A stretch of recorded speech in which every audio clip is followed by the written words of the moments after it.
एक बात पूछूं?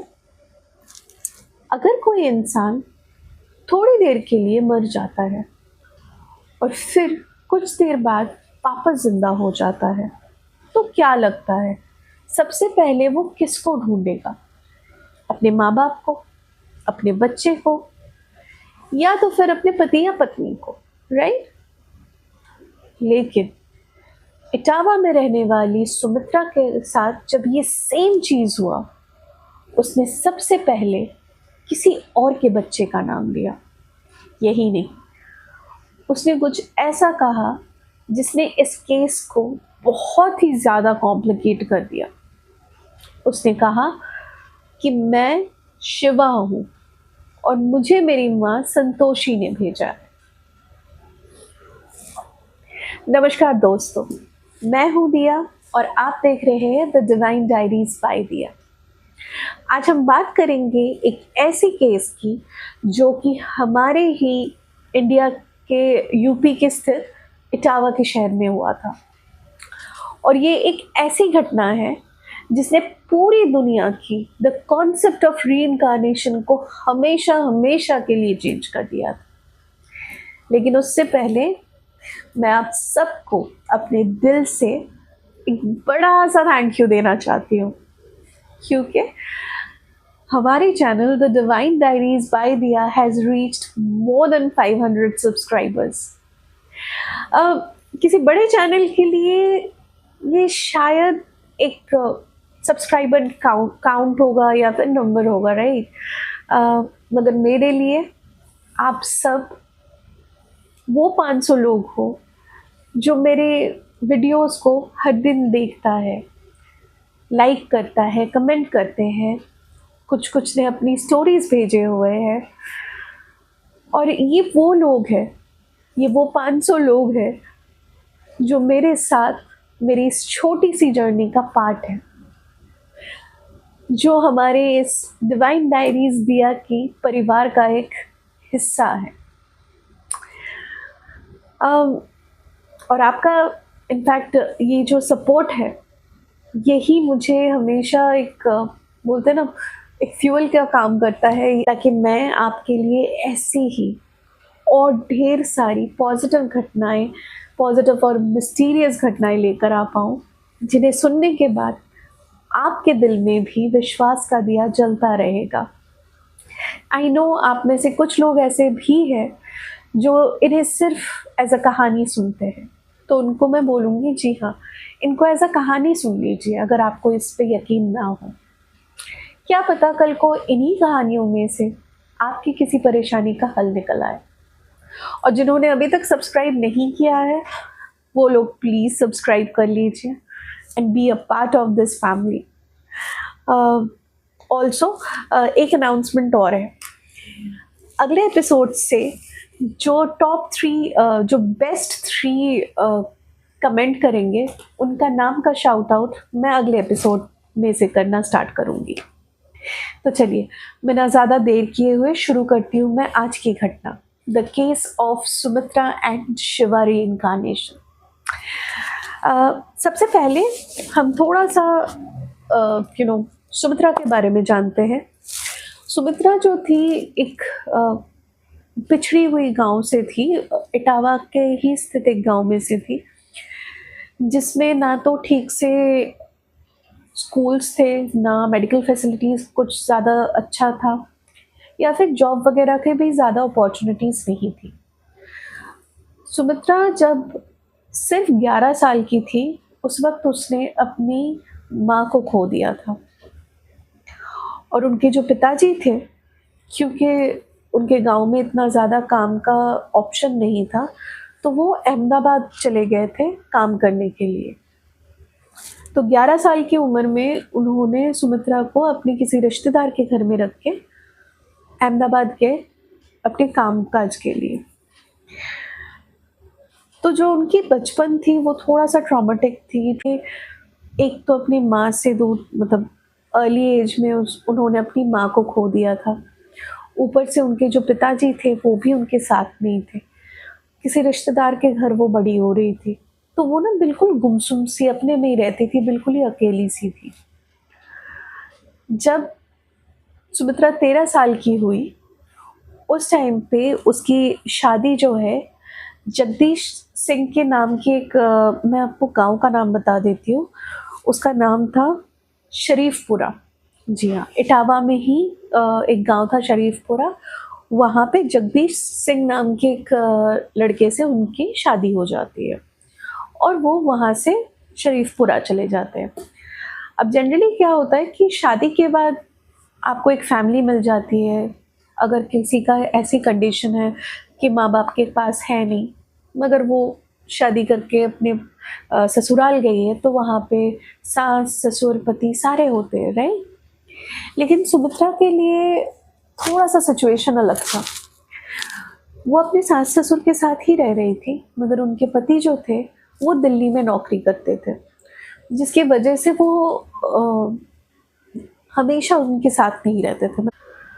तो एक जो अकेलापन उनका पहले से ऑलरेडी था, राइट? तो वो दोबारा से वही चीज़ हो गया, मतलब वो दोबारा से वो अकेलापन उसकी ज़िंदगी में फिर से आ गई। अब क्या होता है कि देखिए, चाहे कितने भी आप सास-ससुर के साथ रहो, शादी के बाद अगर पति हमें मतलब साथ में नहीं रह रहा है ना, तो थोड़ा बहुत हर लड़की को अकेलापन महसूस हो ही जाता है, राइट? तो उसके साथ भी वही था, वो थोड़ी-सी अकेली हो गई थी, मगर हाँ, फिर भी वो अपना दिन अच्छे से बिता रही थी कि सास-ससुर है, वो अपना काम-काज सब कुछ कर रही थी। अब 1984 के दिसंबर में सुमित्रा को एक बेटा हुआ। जब बेटा हुआ, सोचिए एक लड़की जिसने 11 साल में अपनी माँ को खो दिया, फिर उसके पापा भी उसके साथ नहीं रहते थे, शादी के बाद उसके पति भी उसका साथ नहीं रहता था, तो कहीं न कहीं एक कंपेनियनशिप की बहुत ज़्यादा उसको ज़रूरत थी, राइट? तो जब वो बेटा आया ना, तो उसको लगा यही मेरा है। तो वो अपने बेटे को कभी नहीं छोड़ती थी। अब क्योंकि गाँव था, आप समझ सकते हो उस टाइम की मैं बात कर रही हूँ 1984 की, उस टाइम पे सुमित्रा 16 साल की थी। तो गाँव में बहुत सारे काम होते हैं, जैसे कि पानी भर के लेकर आना या फिर खाना बनाना, चूल्हा-चौका करना, राइट? तो क्या होता है कभी-कभी, मतलब अगर मैं शहर की भी बात करूँ तो बहुत बार ऐसा होता है कि अब बच्चों को सास को पकड़ा देते हो कि अच्छा ठीक है, मैं अपना काम कर लेती हूँ, फिर मैं अपने बच्चे को लेती हूँ। पर सुमित्रा के साथ ऐसा नहीं था। वो हमेशा कपड़े में बाँध के अपने बच्चे को अपने साथ लगा के चलती थी। अपने बेटे को लेकर पानी भरने जाना, या फिर जब वो खाना बना रही है अपने पास ही रखना। हालाँकि उनकी सास ने उनको कई बार कहा कि आप मुझे दे दो, मैं देख लूँगी। वो किसी के पास नहीं छोड़ती थी अपने बेटे को, ठीक है? ऐसे ही करके दिन जा रहा था। लेकिन 1985 के towards the beginning of the year एक मतलब सुमित्रा के अंदर ना थोड़े बहुत चेंजेस आने लग गए। एक बार ऐसा हुआ, मतलब फर्स्ट इंसिडेंट ऐसा हुआ कि वो गई थी पानी भरने के लिए। उस टाइम पे जो कुएँ होते थे, वहाँ से पानी भर के औरतें लेकर जाती थी अपने घर के लिए। तो जैसे कि मैंने कहा, सुमित्रा ने अपने बच्चे को बाँध के अपने साथ लेकर गोदी में उठा के वो गई पानी भरने। जब पानी भर के वो वापस आ रही थी, एकदम से वो वहीं पे स्टिल होके खड़ी हो गई और फिर अपने हाथ को ऐसे ऊपर की तरफ उठा दिया और बच्चे को एकदम तेज से, मतलब बिल्कुल ही बहुत ज़ोर से पकड़ लिया। अब जब उसने ऐसा किया, अपने हाथ, उसके हाथ में जो घड़ा था मिट्टी का, वो नीचे गिर गया और टूट गया। तो जैसे ही वो टूटा, उसकी आवाज़ से जितनी भी औरतें उनके साथ गई थी, सारे उसकी तरफ पीछे मुड़ के देखा। जब उन्होंने पीछे मुड़ के देखा, उन्होंने देखा सुमित्रा का हाथ ऐसे ऊपर, ऐसे मतलब ऐसे करके है जैसे वो किसी को बुला रही हो। उसके दाँत एक दूसरे के साथ ऐसे कट कट कट कट करके आवाज़ करने लग गई। मतलब ऐसे करके अगर दाँत दोनों एक दूसरे के साथ चिपकता है, तो वैसे cut cut cut cut cut cut की दाँत की आवाज़ लगने लगी। उसकी पूरी आँखें ऊपर की तरफ चली गई और एकदम से उसने अपने बेटे को बहुत तेज़ से जकड़ लिया। मतलब अब वो भी छोटा सा बच्चा ही था, वो बिल्कुल रोने लग गया, मगर सुमित्रा की ऐसी हालत थी कि किसी में इतना हिम्मत नहीं हुआ कि उसके हाथ से वो बच्चा को ले ले। थोड़ी देर के बाद धीरे धीरे धीरे धीरे धीरे धीरे उसका हाथ जो है वो नीचे आ गया, आंखें नॉर्मल हो गई और वो बिल्कुल जैसे पहले थी नॉर्मल, पहले की तरह नॉर्मल हो गई। अब यही जो इंसिडेंट है, सबको लगा कि शायद ठीक है एक बार हो गया तो अब कभी नहीं होगा, लेकिन नहीं, अब ये धीरे धीरे ये इंसिडेंट रेगुलर इंटरवल्स में होने लगे।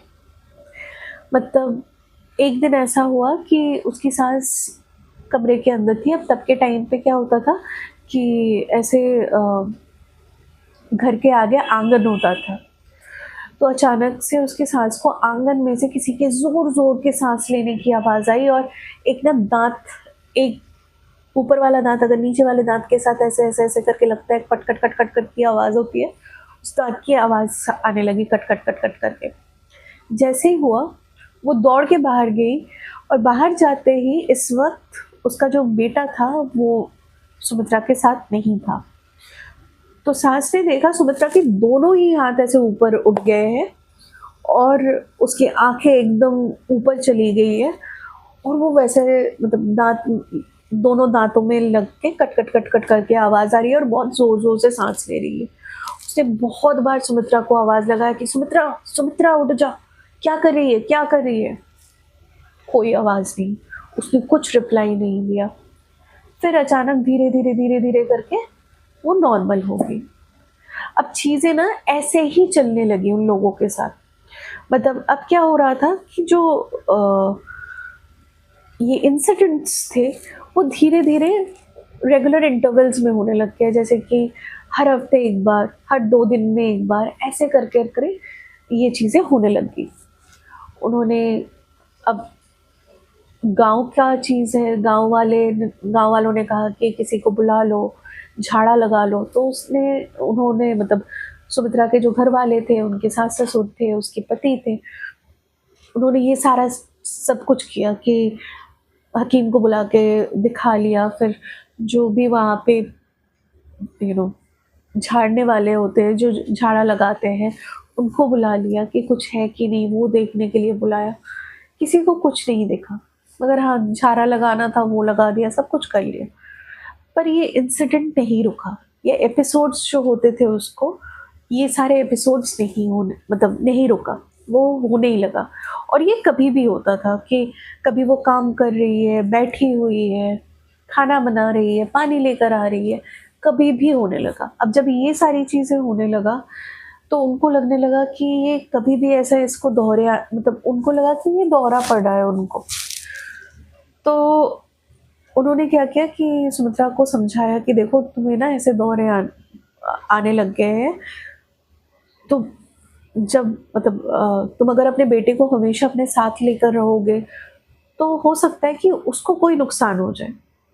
अब क्योंकि वो अपने बच्चे को लेकर पॉजिटिव तो थी, तो उसने फिर मान लिया कि वो हमेशा उसको लेकर ऐसे लेकर नहीं रखती थी, मगर हाँ ऑब्वियसली माँ है, माँ को जितना करना होता है उतना तो वो करती ही है, राइट। अब एक बार क्या हुआ, ये अराउंड 16 जुलाई 1985 की बात है। सुमित्रा को हल्का हल्का बुखार आ रखा था।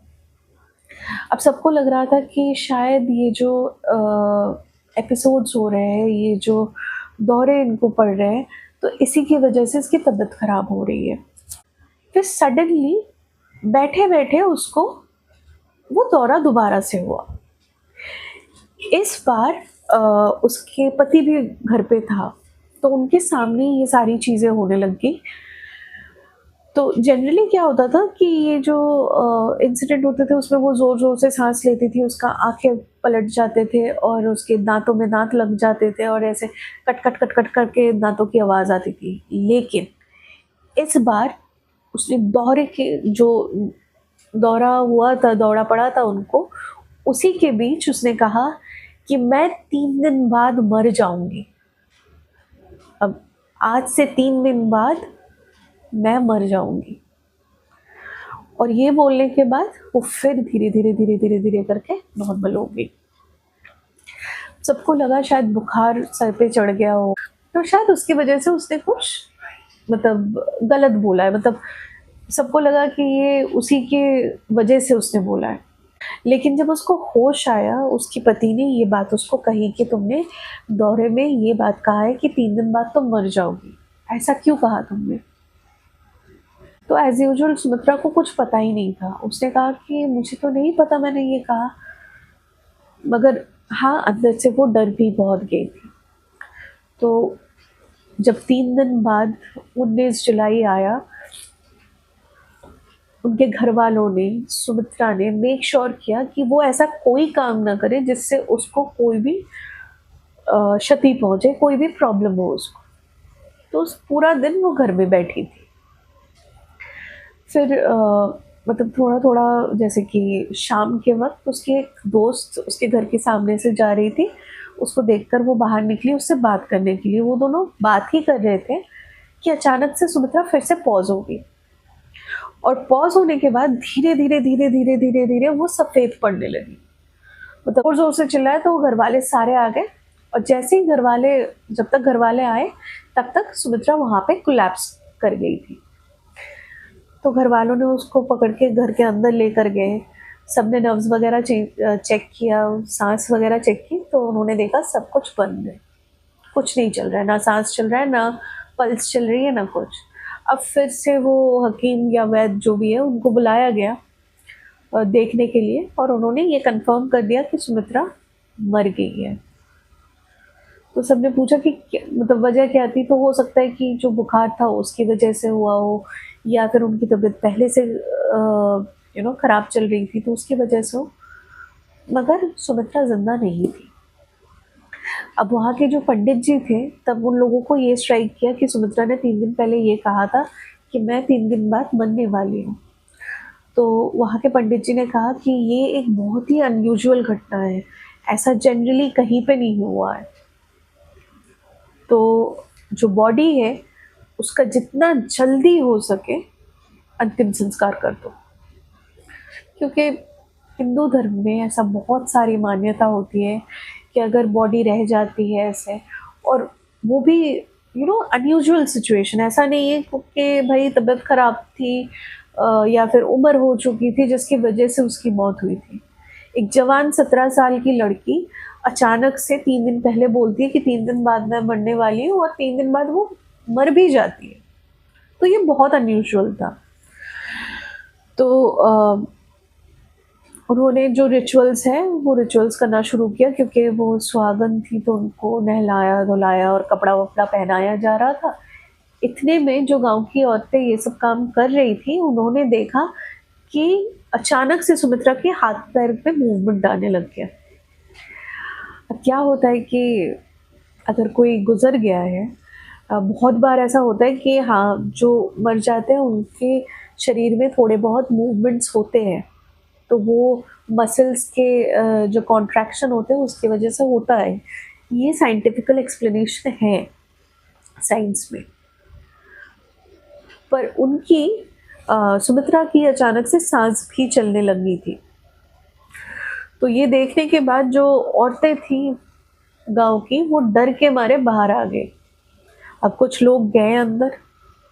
जब तक वो अंदर गए, सुमित्रा तब तक उसने अपनी आँख खोल लिया था और वो जिंदा हो गई थी।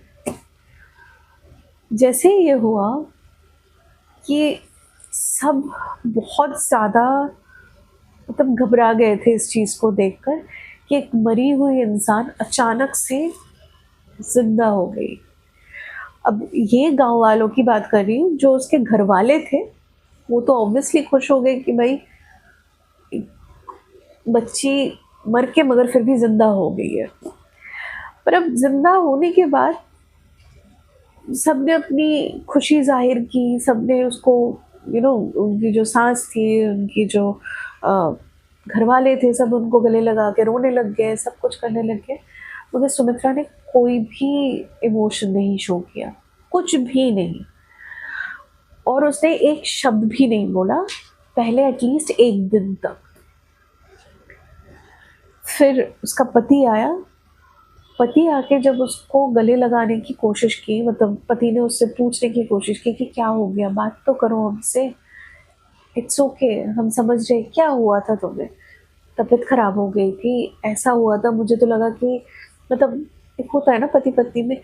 तो वो आके बोला कि मुझे तो ऐसा लगा कि मैंने तुम्हें खो ही दिया था, पर भगवान का शुक्र है कि तुम जिंदा हो अभी भी।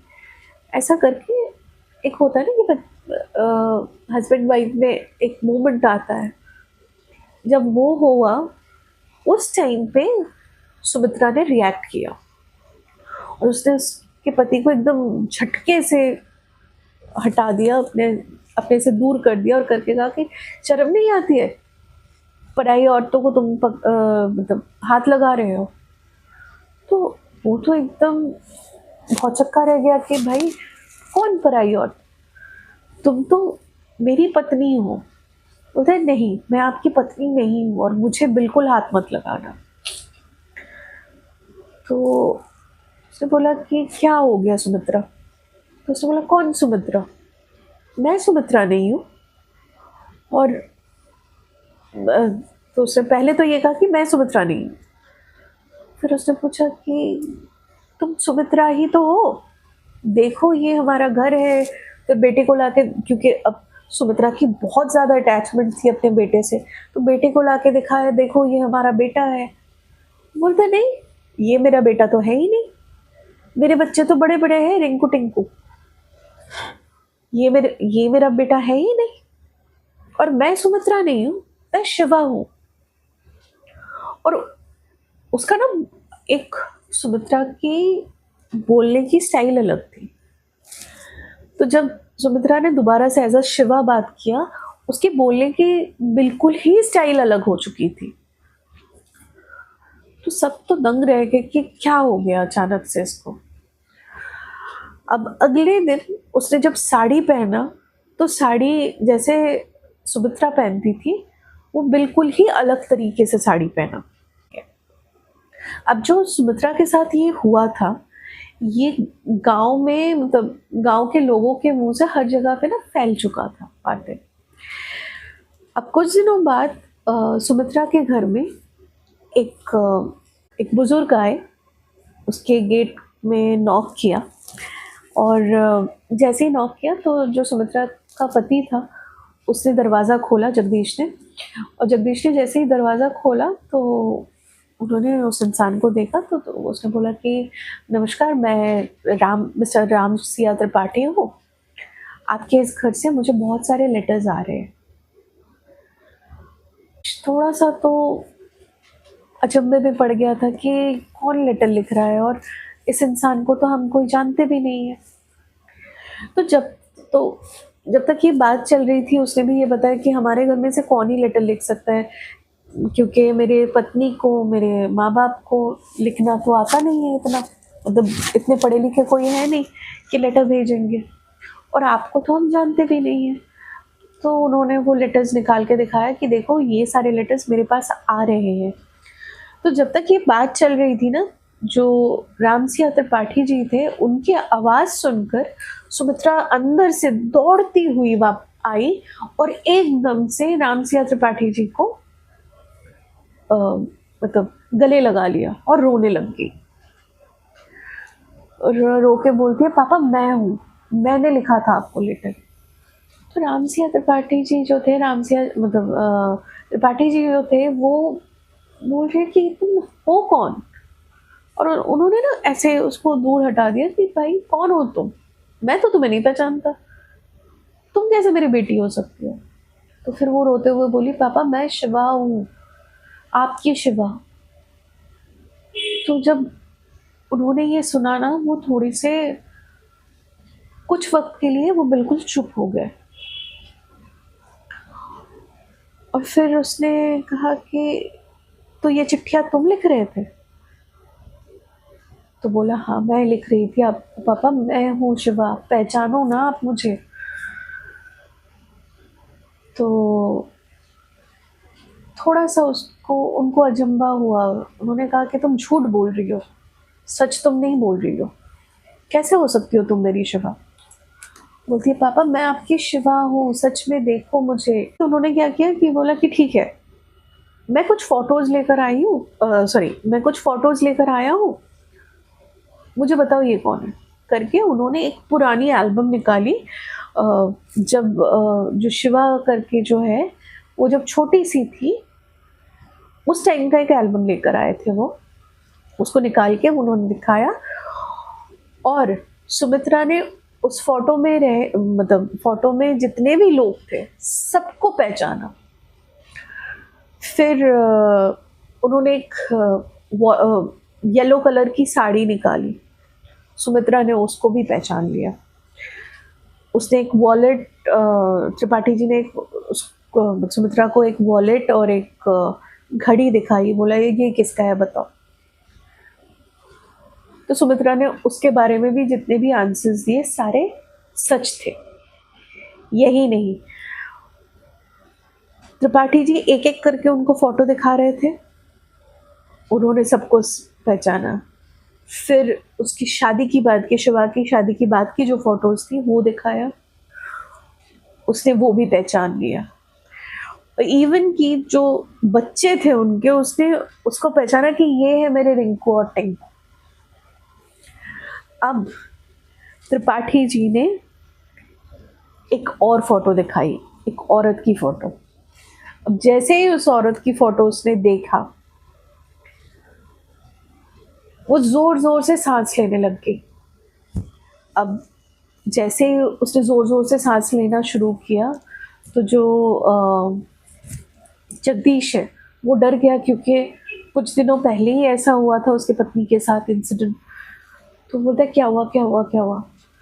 बोलता है यही वो औरत है, ये मेरी ननद है रामा कांति, और यही वो है जिसने ईंट से मेरे सर फोड़ा था और जिसकी वजह से मेरी मृत्यु हो गई थी। और जैसे ही उसने ये बात बोली ना, एक तरफ से जगदीश, दूसरी तरफ से रामसिया जी बिल्कुल चुप, एकदम शांत हो गए। बोलता है पापा आपको पता नहीं, उस दिन मौसा जी जाने के बाद हमारे बीच बहुत ज़्यादा बहस हुई और इन्होंने ईंट लेकर मेरे सर पे मारा, और जैसे ही सर पे मारा मैं वहीं पे मर गई। फिर इन्होंने मेरी लाश को ले जाके रेल की पटरी है वहाँ पे सुला दिया था, और मैं वहाँ सब कुछ देख रही थी।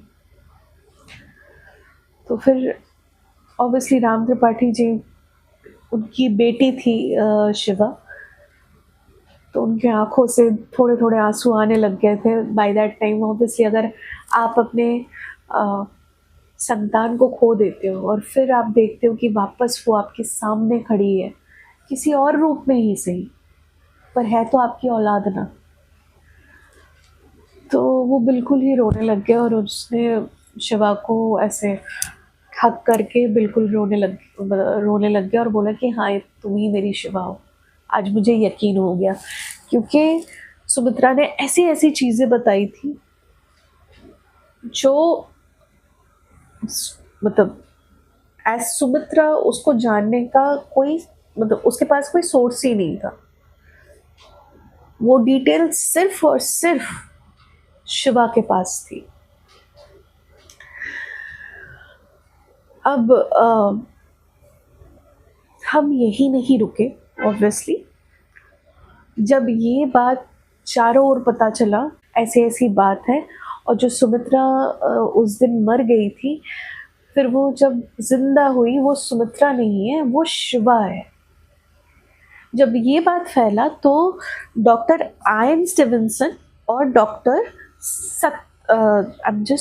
सतवंत पसरीचा, ये दोनों ने आके रिसर्च स्टार्ट किया कि जो सुमित्रा बोल रही है कि मैं शिवा हूँ वो सही है या नहीं।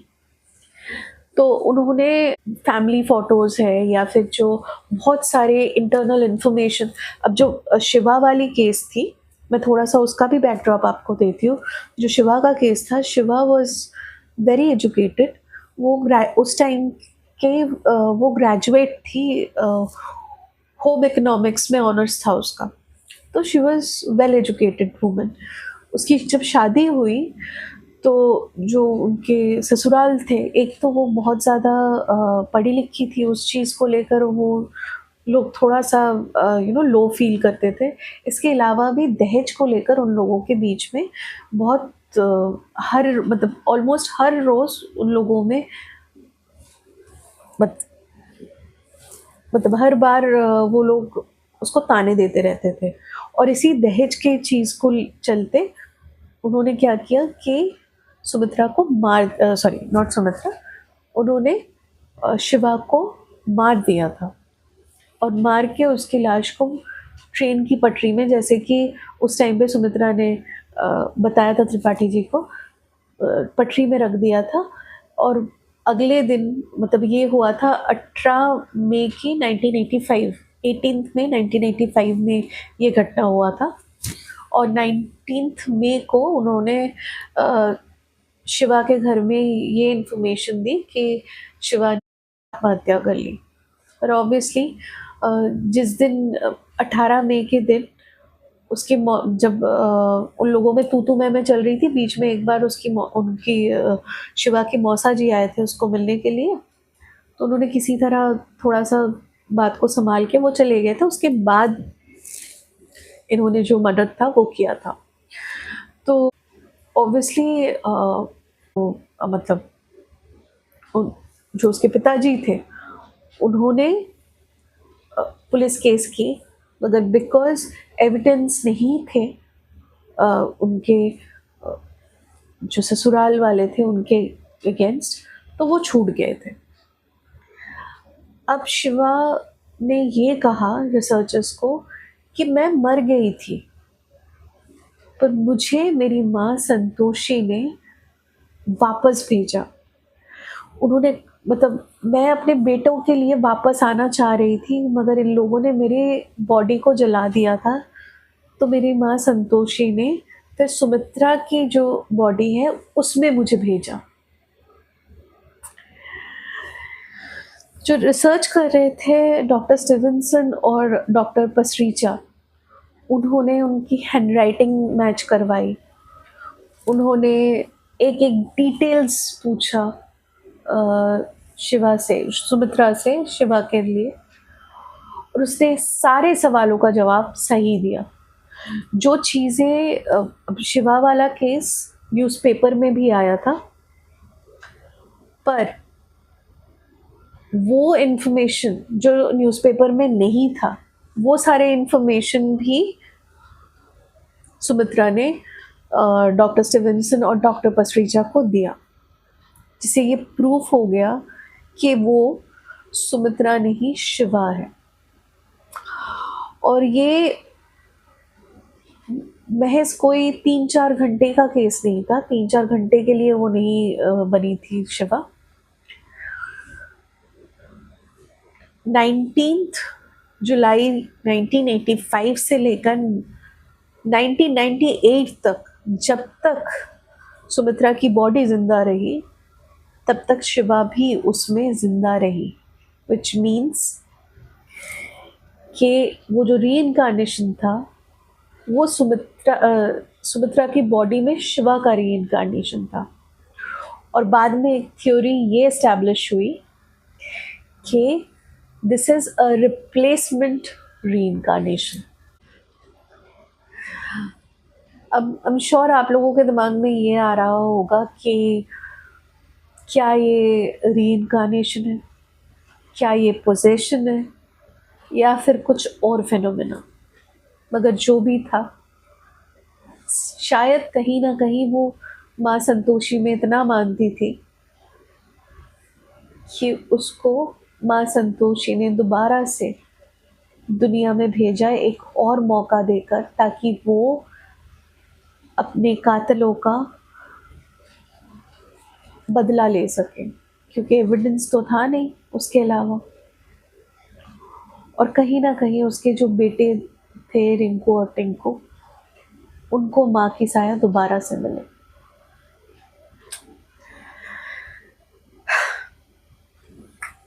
आपको क्या लगता है ये मतलब इनमें से क्या हो सकता है? अपना थॉट अपने कमेंट में ज़रूर बताइएगा। और हाँ, again thank you very much. इसी तरह आप अपना प्यार मुझे देते रहिए। इस वीडियो को लाइक, शेयर और सब्सक्राइब ज़रूर कीजिए। अगर आपकी ज़िंदगी में भी ऐसी कोई भी मिरेकल्स घटना हुई है तो प्लीज़ मुझसे शेयर कर दीजिए मेरे ईमेल आईडी पे द डिवाइन डायरीज बाय दिया में। ऑल्सो कुछ लोगों ने अपनी स्टोरीज़, अपनी घटनाएं शेयर की हैं, उनको मैं जल्द ही लेकर आऊँगी आप लोगों के साथ, आप लोगों के बीच सुनाने के लिए। एंड वन मोर थिंग, इस बेल आइकन को ज़रूर दबा लीजिएगा ताकि कोई भी नया एपिसोड आए तो you will get a notification for that. बहुत जल्द मैं लाइव भी स्टार्ट करूँगी, तो स्टे ट्यून फॉर दैट। मिलते हैं अगले एपिसोड में कोई और मिस्टीरियस घटना को लेकर। तब तक अपने दिल में विश्वास का दिया जलाए रखिएगा। दिस इज़ मी दिया, signing off from the Divine Diaries by Diya.